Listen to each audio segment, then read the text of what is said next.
So now that we've covered all of the different components of aggregate expenditures, we can put them all together to derive what's called our aggregate expenditures function. So again, you know that we've covered consumption, investment, government spending, and net exports. And so let's suppose I put all of that information in one table. So you'll notice that the first column of data that I have here, that represents the different levels of GDP or income in the economy. The second column of data, that represents the consumption. So notice that the consumption is increasing as income is increasing because it has a positive relationship. The third column of data is the business expenditures, the investment, and notice that that number is staying the same. It's $50 all the way down because it's completely autonomous. It doesn't matter if income or real GDP is changing, investment is going to stay the same. Same thing for the government expenditures. Notice that our column of data for government expenditures is also not changing because that too is completely autonomous. And then of course our net exports, that's the only one that has a negative relationship with real GDP, because as the more money we make, the more money we spend on imported goods. So the value of the net exports is changing by whatever the value of your marginal propensity to import is. So to calculate what our aggregate expenditures in the economy are going to be at the different levels of income, all we have to do is add those up. So you would do C plus I plus G plus X. So again, that formula should look very familiar to you. And so that is how we have derived these numbers right here. All we did was add across consumption plus investment plus government expenditures plus net exports to get the different level of aggregate expenditures that are going to occur in the economy at the different levels of income. So suppose I wanted you to just graph consumption. In other words, if you were just graphing consumption, then you would just start at the consumption that would occur when income is zero. So the autonomous consumption, which would be right here at $30, and then you would graph your data going up from there. So in other words, I'm not going to, actually plot every single point, but we know that it would be positively sloped something like that. So there would be your consumption function. As your income is increasing, so is the level of consumption. But what if I said I wanted you to graph consumption plus investment expenditures?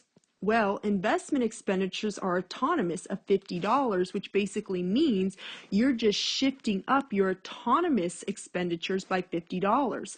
So the autonomous consumption that was taking place with just consumption was $30. If investment is $50, then we just add 30 plus 50. So now we're just shifting up at $80, and that ultimately would be consumption plus investment.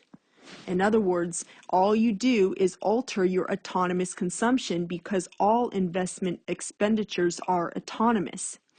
Then let's say I wanted you to graph consumption plus investment plus government expenditures. Well, now you'd be doing the same thing because government expenditures are also autonomous. So you would add the $70 of autonomous government expenditures to the 80, which means now you have $150 of autonomous expenditures. So again, this function would just be shifting up again like so. So that would be C plus I plus G. And then, of course, if we add in the net exports, so now we have C plus I plus G plus X, well, that is actually going to be your aggregate expenditures function. In other words, because that's all aggregate expenditures is C plus I plus G plus X. Now, of course, once you add in the net exports, notice that net exports are falling, so that's just going to impact the slope. In other words, you'll move up 50 because see how net exports is $50 when income is zero, so you're still going to move up here to 200. But the slope is not going to be the same. If we were to actually plot all these points, it would actually, start to go down a little bit. So again, it would look something more like that. In other words, the slope will change because the net exports are falling.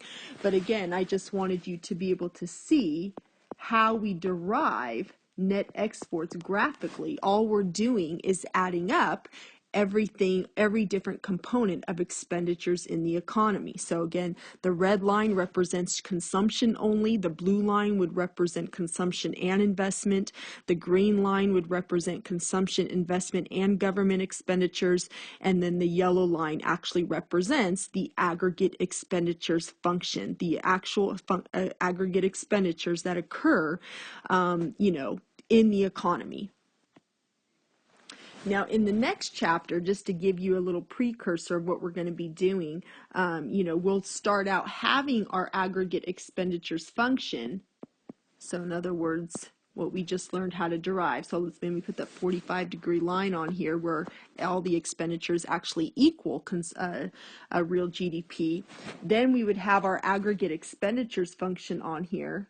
So something like this, after we've added the C plus I plus G plus X. And what we're going to be figuring out is how does the economy come to reach that equilibrium point, where the 45-degree line and the actual aggregate expenditures function intersect. In other words, the point at which the amount of money that we're spending actually equals the amount of goods and services that are being produced. So don't focus too much on that right now, but that's what we're going to be getting into in the next chapter. Now what I want to do is just wrap up the lecture with a little bit of review. So you'll see here that I have a table of information that is not completely filled in, and then a few questions at the bottom. So the first column of data that I have on here is saving, and I want you to calculate the different level of saving that occur in the economy. Now you recall that income is just going to be consumption plus saving. So all you had to do to figure out the level of saving is take income minus consumption. So here we have income is 500, consumption is 500, therefore saving has to be 0. When disposable income is 600, consumption is 590, so saving has to be 10. So again, all I'm doing is taking the difference between consumption and income to figure out the different levels of saving that occur at the different levels of income. So again, clearly we see that when we add the saving to the consumption, that's what gives us the value of Y right here. The next column of data that I ask you to calculate would be your net exports column. And again, net exports, I have it written just X right here. It could be written NX also. It just depends on, which textbook you're looking at. I tend to do both. So X is the same thing as net exports or net NX. And again, to calculate X, all you would do is do exports minus imports. So again, I give you the exports and imports. 100 minus 40, you come up with 60.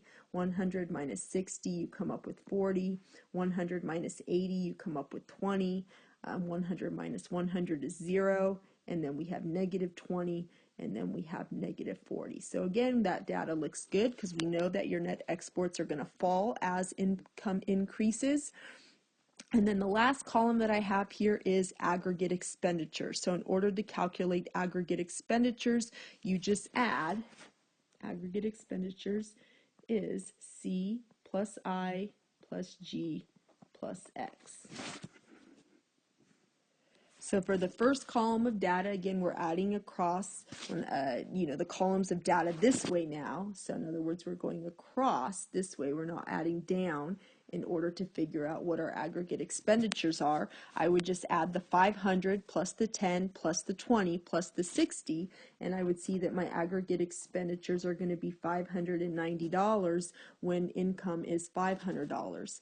And then I just do the same thing for every column going across. So for the next one, I would do 590 plus 10 plus 20 plus 40, and I would come up with 660.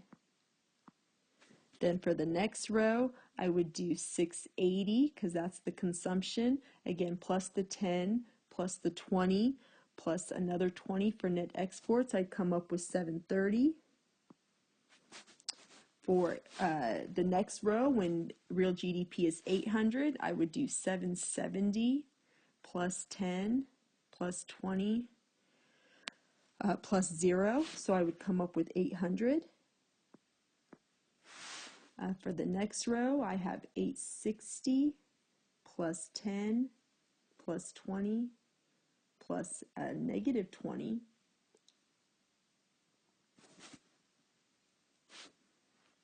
which is 870.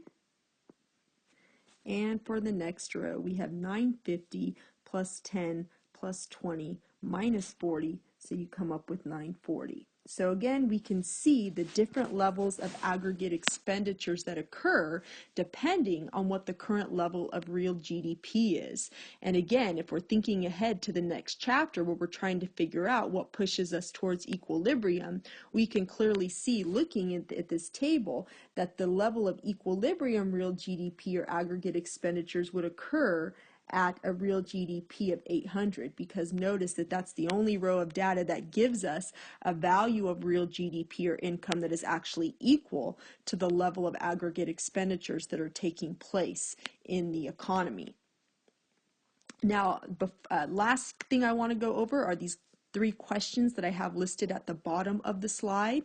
So you'll notice that I say, according to the table, what is the value of the MPC? Remember, MPC is simply change in consumption divided by change in the disposable income, or income in this case. So we see the change in consumption that's taking place is $90, while the income is changing by 100. Therefore, the value of our MPC would have to be 0.9. The next question says, what is the value of the MPS?